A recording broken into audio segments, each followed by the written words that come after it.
My name is Christian Muller, and I am the Division Chief of Pain Management and also a staff neuroradiologist at Fairfax Radiology. I've been with the practice since 2006, serving the patients of this area in our community as well as the hospital staff of Fairfax, Loudoun, and Inova Fair Oaks hospitals for that duration.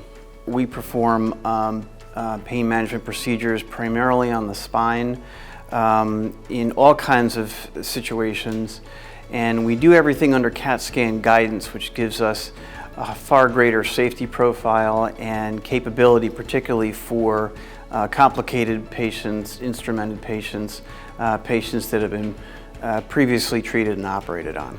We're a referral service, because we're radiologists, and that's what we do, but we also see ourselves and we tailor our service as a problem-solving resource for the physicians.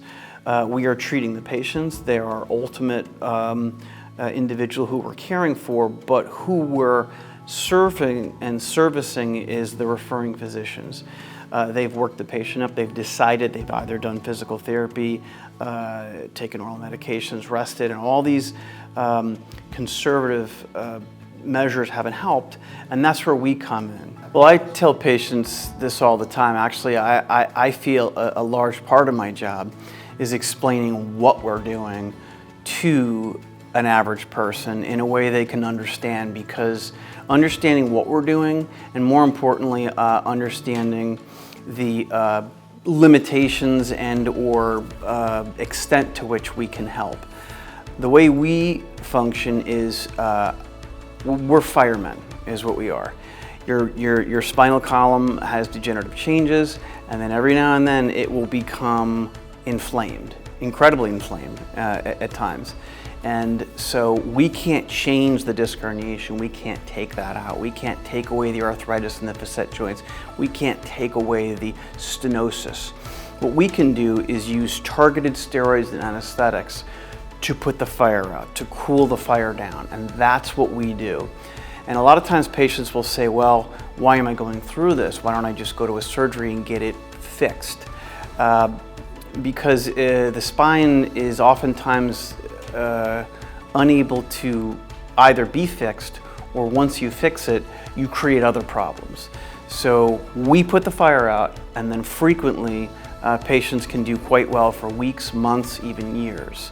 So our job, our role in spinal care is as firemen. We put the fire out when it occurs. But in this role, I get to touch somebody in a way that helps them directly, and I get that feedback, and the look on their face and the return of their life is just not something that I ever take for granted, and it's always seems kind of new the first time every time. It's normal to be anxious, but ultimately the procedures themselves are very, very quick. We don't have to sedate anybody, which is another benefit of how we do things. The procedures are so quick, and the anesthetic will numb whatever target we're going after so quickly that no one needs to be sedated or recovered from that. We always do a phone consult prior, and that's for multiple reasons. Number one, so I can discuss what's going on. I can hear in your own words how you're feeling and where you're hurting, and at the same time I'll also ask about anticoagulants. So certain of our procedures you need to be off blood thinners for. So that's really the only preparation, is to make sure we know you're off blood thinners